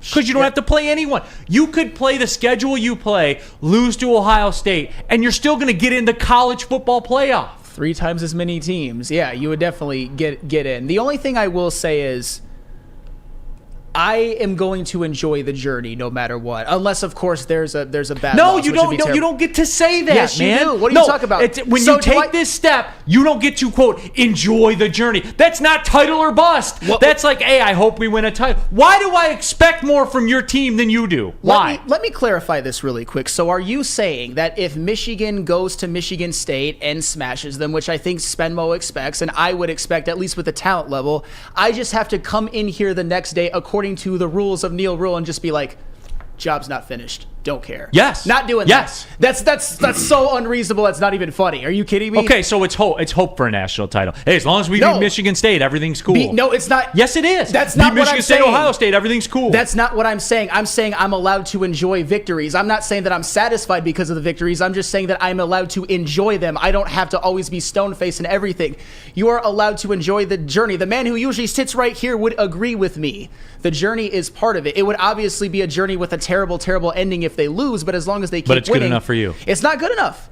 I'm saying that I will be happy as long as they keep winning. I'm not going to come here and not enjoy it. Obviously, the ultimate enjoyment would be them winning the national championship. Does Alabama beat Auburn and then lose to Georgia or lose in the SEC title game and say, man, that was a fun journey. We beat Auburn, and I really, really enjoyed that. I know that one fan killed the Alabama fans' trees, so suck on that because, hey, we won that game. I'm sure that's what they say. Georgia's probably the same way. Do you see the fans at Alabama Stadium? I actually forgot the name of it. Just golf clapping when they beat Auburn. You're allowed to enjoy that win and not be satisfied, but enjoy the win. That's what I'm saying. I'm going to enjoy the journey. Sure, but I'm talking about the end of season rationalization that you guys do after it's over, and because you're so scared to like be hurt or anything like that, because you look back at it and you go, well, you justify it. Well, we did win the Big Ten title, and we've won 3 in a row against Ohio State, even though they beat us 18 out of 20 times. So that's equivalent. So we've made up for that now. No, man, that's not the way it works when it's title or bust. It's just not, man. I'm sorry. And look, the gym game today, this is the way it works. Planet Fitness, home of the judgment-free zone. You can work out at your home. Planet Fitness for just $10 a month. You're on the go a lot? The black card would probably be the play for you. $24.99 a month. Access to over 2,400 Planet Fitnesses around the world and unlimited guest privileges. Bring a guest with you every single time you want to. At Planet Fitness, you can do that because you are a Black Card member. Tons of cardio equipment, even when there's an idiot on there running for an hour, which there will be at the one in Maple Road in about 45 minutes. Even when that's the case, doesn't matter. They have an army of cardio equipment, tons of weights. You're never waiting to get work in. You want to go pay $60, $70 a month for a gym with a rock wall? Be my guest. I'll be at Planet Fitness at $24.99 a month, getting in all the work I have to get in. Clean facilities, clean locker room, clean showers, all of it. It only makes sense. Go to planetfitness.com. The high school summer pass going on right now. If you're in high school, age 14 to 19, you can work out for free all summer long at Planet Fitness through August 31st. Go to planetfitness.com or just pull in the parking lot. It's Planet Fitness. Your fitness is essential. Can't get enough Woodward Sports content? Head over to woodwardsports.com right now for up-to-date sports articles and great entertainment news. We have the best writers, bloggers, and coverage all at your fingertips. Head to woodwardsports.com right now to experience all Woodward Sports has to offer. At work and at home, we're there with smarter security solutions. Featuring complete automation with customized alerts and more. For over 90 years, we've been the company that's been counted on to protect what matters most, all with personalized service and care. Right now, for a limited time, receive a free video device plus free installation with a new home system. Guardian Alarm. We protect Michigan. Back at it, Big D Energy. Woodward Sports Network show is flying by today. Neal, Ruhl, Sam Flannel in for DMAC. We got BMG, Big Mike Gentry. We have all of you in the woodwardsports.com chat thread. Of course, we got Spencer Raxter here in the building as well. woodwardsports.com chat poll, is it natty or bust for Michigan? Wow, 81% of the people say yes. Chuck Brewer, Neal, I was okay with the Big Ten title and making the dance 2 years ago. It was a step up. TCU loss was a failure. And this season, they have to win the title for it to be a good season. You stepped short of calling it a failure, the TCU loss. No, the TCU loss was absolutely a failure. I agree with Chuck Brewer actually put it in the perfect way possible. Flannel, but Spenmo, didn't I say that last year before the game leading up to it? And everyone was still on their, their hopium high and everything like that. I want to say that you said that, Flannel, where I said, if you lose this game, it's a failure. And you said, well, we beat Ohio State again, back-to-back Big Ten championships. You can't call back-to-back Big Ten championships a failure. I mean, at Columbus is a big deal, just for the record. It was their first time since 2000, and I think a lot of that had to do with, I'll be honest, I didn't expect Michigan to lose. And when they did, it was something that I wasn't quite prepared for, and it changes things. It was an upset, as much as you actually correctly said that Michigan would have trouble with TCU's pace. It was still an upset. They were 9-point favorites. Nobody expected it. It was a failure. Right. No, and I wouldn't say and look, I want to be fair. I don't want to be narcissistic about it. I gave the roadmap. Sure. Like I asked, how can TCU win this game? I gave you the roadmap. They play at the 5th highest pace in the nation in terms of plays per game. And oh, by the way, a little known fact, they changed college football rules that will benefit Michigan and your style of play. They don't want that spread offense stuff like that. They don't want the TCUs of the world to have that advantage. So now the clock runs continuously. So every time Michigan does anything, it's because the system wanted them to. Is that what you're saying? Does the pace of games slow down? Do the number of plays in a game go down? Of course it does. Does that help Michigan in a game against TCU? Yeah, but what would also help Michigan is not throwing two pick sixes. I'm not saying they did it to say, oh, how can we get Michigan to win the national title? I got it. We'll run the clock. No, but that is a byproduct of it. But I would also argue that pace was the second biggest factor in Michigan losing, and the first biggest was self-inflicted errors, 2 pick sixes and 2 empty possessions at the TCU goal line. That parlayed together, and you're going to lose. Rich Diana, woodwardsports.com chat threads. Free Spenmo, or at least wake them up. This is part of the package with Spenmo. It is. Spenmo leads a very busy nightlife. I do. But he always rises to the occasion. Always here. Every single time. He plays hard, but he works hard. So you can't question Spenmo. Spenmo, glad you're here. When I went through the Michigan football schedule, and Sam Flannel tried to sell America on how, and don't worry, Fox will do a better job of it than you did. The Fox Michigan marketing machine will do a far better job, with all apologies. That's 100% fair. Spenmo, when he mentioned the fact that when we were going through Michigan's tough games, he said, playing James Franklin is a tough game. Again, the rationalization. I mean, at Penn State is going to be Penn State should be good this year. I always hear about this whiteout, and you always see that clip, that goes around social media. Did they ever win any of those games? They beat the Shea Patterson. Oh, yeah, they did. That clip where they... Oh, Shea Patterson. Where they have 3 false starts in a row. This was pre-COVID. Yeah, it was pre-COVID. This is almost going on a decade ago. No. Yeah. No. Shea Patterson, Michigan it's Panthers. 2019, by the way. Shea Patterson, Michigan Panthers draft fame. Yeah, yes. But anyway, though, Sam tried to sell us on Michigan's football schedule and said at Michigan State's a tough game. And you said, was that it? That was it. Okay.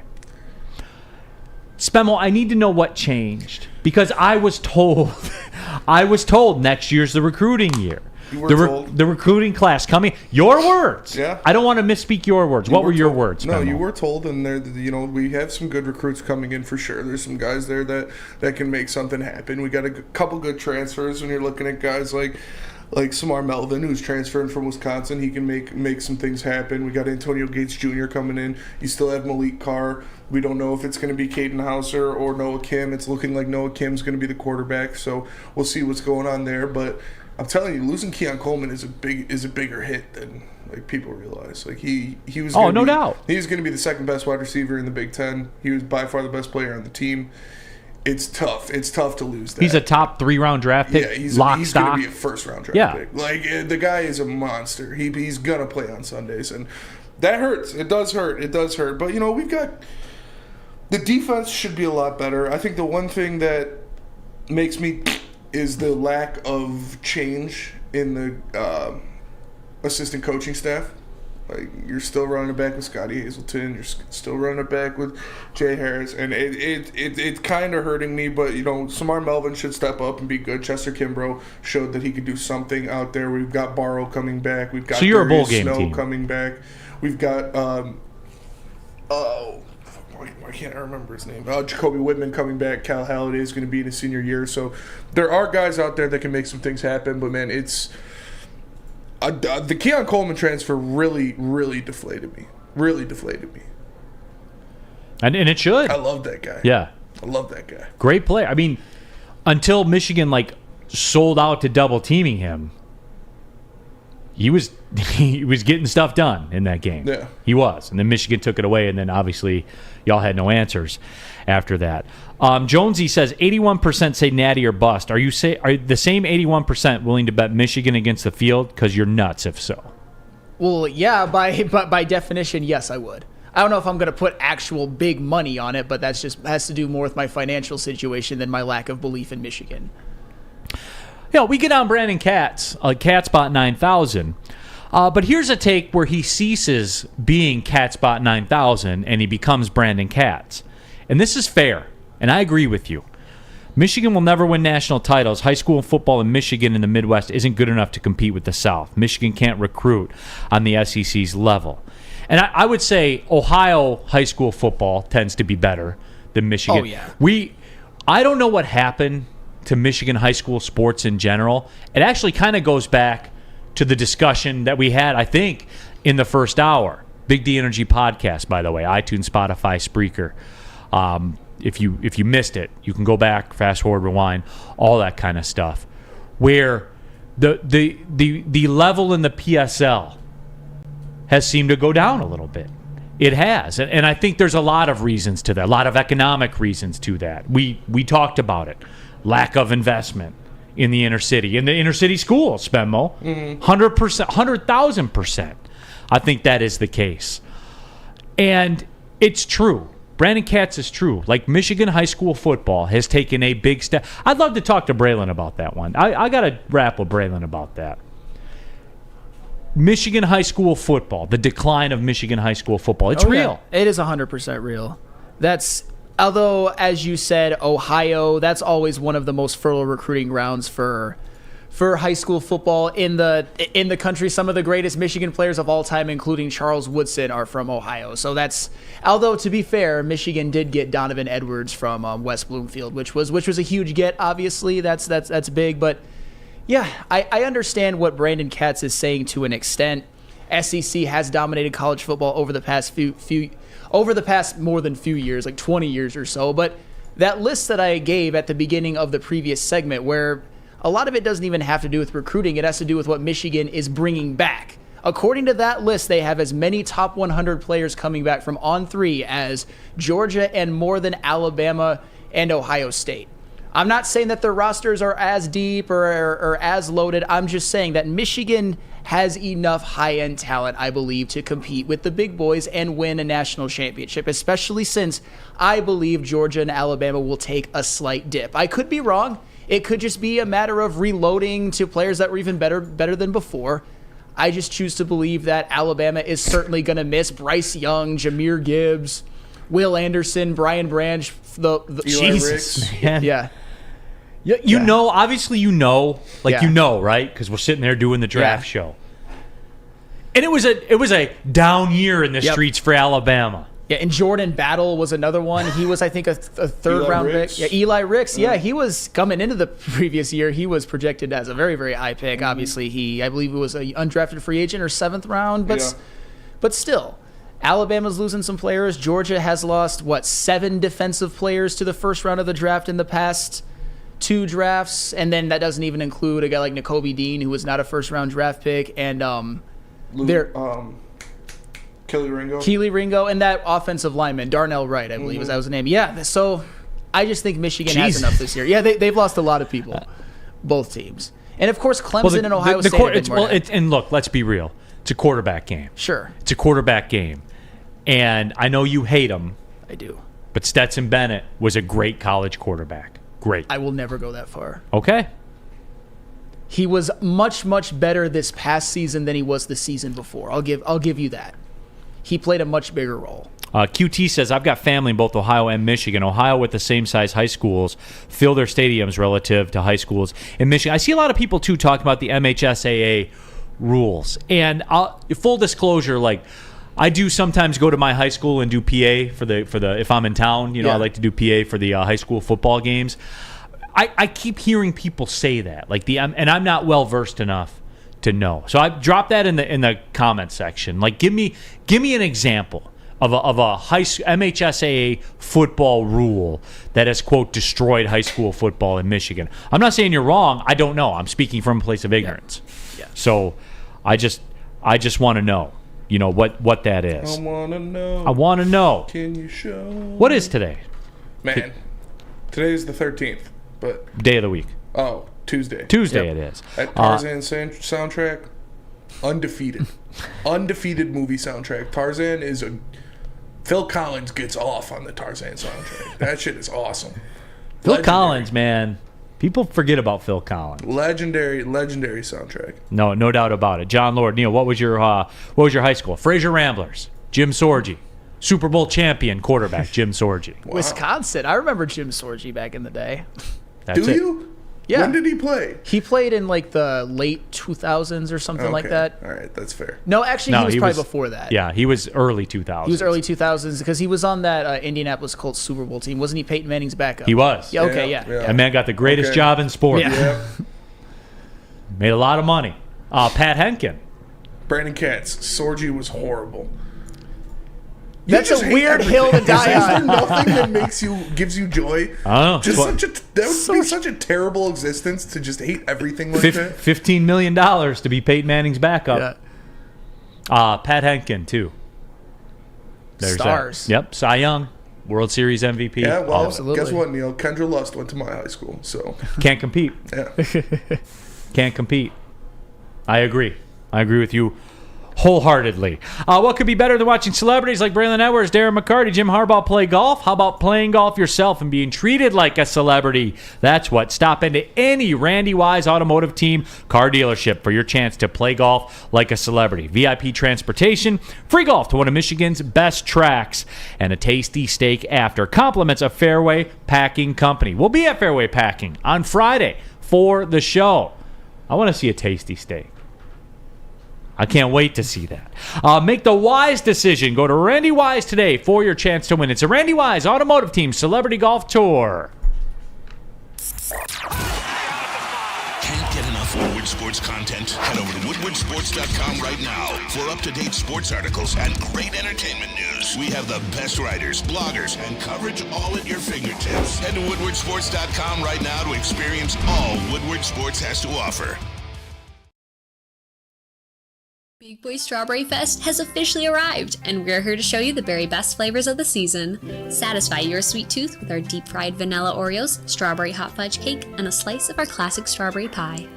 But that's not all. Cool off on a refreshing summer splash salad, or savor the flavors of our chicken Caesar wrap and strawberry bacon chicken wrap. And for breakfast lovers, don't miss out on our strawberry hotcakes or our mouth-watering red velvet waffle. Strawberry Fest is something for everyone. Celebrate the sweet season with us at Big Boy. We aren't quite sure if they consume more beer or sports. Either way, the heavyweights are here. Live on Woodward Sports, daily 5 to 7 p.m. Back at it, Big D Energy, Woodward Sports Network. Neal Ruhl here with Sam Flannel. He's in for D-Mac. And, of course, we have BMG Big Mike Gentry and the glue that holds it all together. Spencer Raxter here in the building. And people just talking about, I asked the question, what is it about Michigan high school football rules that, have destroyed Michigan high school football? CJ Schneider says, so up until last year, the public schools couldn't travel out of state. That seems pretty stupid. I don't know, especially in today's day and age of ESPN games and all that made-for-TV games. Why would you not do that? I never knew about that rule, and if it is a rule, that is pretty stupid. It almost seems like you're handcuffing yourself for no reason. But hey, MHSAA. Yeah, so, I don't get it. Mike G wants to know, Neal, when you do when you call high school football games, do you incorporate "I was told" into your call? That inspired me. I'll have to work that in. I just do PA, like I don't do play-by-play for it, stuff like that. I'm so narcissistic that I volunteer, and they pay me for it, and I donate it back to the football Brandon's program. just having a Jim Sorgi hate fest. Hate. Sorgi should have never been drafted in the NFL. I mean, that's just a weird thing to be passionate about, is Jim Sorgi. He just hates everything. I would trade careers with Jim Sorgi right now. In a heartbeat. Yes. WoodwardSports.com chat poll it. Would you trade careers with Jim Sorgi right now? It's got to be 100%. If ever there's a 100% poll, this is it. Oh, yeah. We've never had one. Never even been close. No. 95-5, I think, was a... If this isn't 100%, then we'll never have one. Then some of you are just being dicks. That's it. I'm pretty sure that, wasn't it Peyton Manning from his rookie season to his neck surgery, he never missed a start. I believe his entire career on the Colts. So if you're Jim Sorgi, you're not playing. But you get to just... yeah. So it's on the chat poll right now. Would you trade careers with Jim Sorgi right now? Obviously or no, Catspot is always right. Catspot's always right. It's got 4% of the vote. That's probably him. That's just such a weird hill to die on. That's the best job in the history of the planet, is backup quarterback in the NFL. I mean, there's a reason why Blue Mountain State basically based a character and like a storyline about it. Mm-hmm. Mike G says, Catspot 9000 hates Jim Sorgi and Milt Plum. There will be no Milt Plum slander. If he says something about Milt Plum, he's getting timed out. I'm surprised that he hasn't gone after Milt Plum. If he says anything bad about Milt Plum, he's getting timed out. I think it's easier to go after Milt Plum than it is Jim Sorgi. Like if you want to say, hey, came to the Lions with a ton of expectations and didn't meet up to those expectations, I'll listen to you. He wore a single bar face mask though, so that overcomes all that, and you automatically lose on those grounds. But I'll listen to it. That's fair. That's this show, Yeah. This show, you'll get listened to on this show. So, I want to be I'm looking for the Chuck Brewer says, Neal, how many of Southeast Michigan's best athletes are in schools outside of Michigan for high school? Now, that's the basketball thing kind of plays into that. With the advent of the prep academy and the basketball specialist schools and all that kind of stuff, yes, that's on me. I didn't kind of put the two and two together on that. That is certainly the case, more so for basketball than it is for football. But no, you're right. I can see that. I would think that would be a case. Look, when you're in a state where high school football talent is thinner than it is in Georgia, Florida, Texas, California, an academy setup would probably hurt you more. Oh, 100%. That's fair. Yeah. When you start breaking down the math on it and things like that. But that is it. There was something else I wanted to get to on it here for the show today, but we did. WoodwardSports.com chat poll. Would you trade careers with Jim Sorgi right now? 89% says yes. 11% say no. Catspot's always right. 11% are liars. Yeah. That's lunacy. You basically got to carry Peyton Manning's clipboard, which is cool. I mean, which is a perfectly fine job. Get paid all that money, and hey, I put a little bit of stock in the fact that he was a starting quarterback for a major college team, and contrary to what Brandon Katz said, he did have a pretty decent senior year, because I'm the psychopath that looked up Jim Sorgi's college stats. In his senior year, 17 touchdowns, 9 picks. Nothing to write home about, but that's decent. Flannel, you got to remember, what's the Michigan all-time passing touchdown record in a season? 25.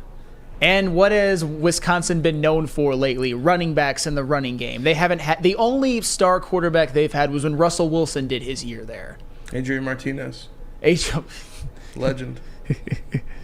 WoodwardSports.com chat thread. John Lord said, "Did Cat say something about Milk Plum? I triple dog dare you." Yeah, he'll get the timeout hammer. I'm not the band hammer, but the timeout hammer. If he says anything bad about Milk. Your mom's favorite skater says Grandpa Joe would get his ass out of bed for Jim Sorgi's career. That's true. Oh yeah. I do got to bust that shirt back out. We got to bust him out, Spen. I'm down. We do. Maybe a Friday. Friday? All right. I might not be there. Oh, that's right. We're on location. That's right. Damn. Oh, man, we got to go to break.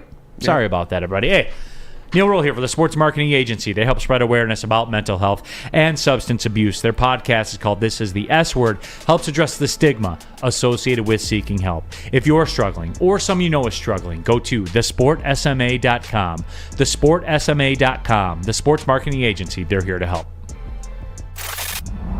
Love Woodward Sports? Love wearing clothes? Then you should be wearing Woodward Sports clothes. Check out our full line of merch at woodwardsports.com. Just click on Shop. We have all your favorite designs, like Dan Campbell kneecaps, Woodward Golf, and of course, our own logoed out merchandise. Men, women, infants, kids, all love Woodward Sports. Impress your friends. Impress your boss. Impress your dog. Buy Woodward Sports merch today.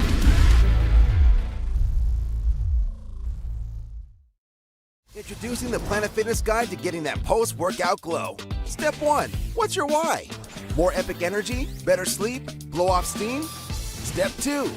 Join Planet Fitness for just $10 a month and get moving in our clean and spacious clubs. Step 3. Bask in that post-workout glow. Join Planet Fitness today for just $10 a month. Join today at any of the 50-plus Detroit area locations. Final segment of the show, Big D Energy, Woodward Sports Network, Neal Ruhl, Sam Flannel. Of course, we got Spencer Raxter in the building and BMG Big Mike Gentry. All of you in the woodwardsports.com chat thread. Sound Kayak says, I can't stand cats, but my job is pretty great. I am good. Sure about that? Not better than being retired. Yeah. 7-year work career. What was his career earnings? It wasn't as much as I thought it was. $5.2 million. Good enough for me. But he stuck around as a backup in the NFL for 7 years. And you look at $5 million over 7 years, what is the average annual value? I mean, the high upper six figures, he had it made. And he stuck around for 7 years. And I actually... Got Super Bowl ring. He got a Super Bowl ring, and I believe his final NFL stats, 6 touchdowns, 1 interception in limited time. I believe. I just left the page, but I believe those were his final regular season NFL stats. So... Hey, 6 touchdowns, 1 interception, 929 yards, 63.5% completion percentage. It's a pretty damn fine backup career, if you ask me. Yeah, Mike G says, Sorgi fans. Yeah, so that's out there. But yeah, anybody up for some Sam Flannel slander, by the way? Can I interest you in some Sam Flannel slander? Please say no, please say no, please say no. Go right ahead. Go right ahead. Flannel, real quick, just kind of wrapping up the NBA Finals discussion. You were happy to see the Heat lose, weren't you? I was happy to see the Heat lose because I've said before that the whole Heat culture trope is one of the most overblown things in all of sports. I mean, as I've always said, look at all the titles they've racked up since 2014. Oh, that's right, there's none. Just 2 finals appearances.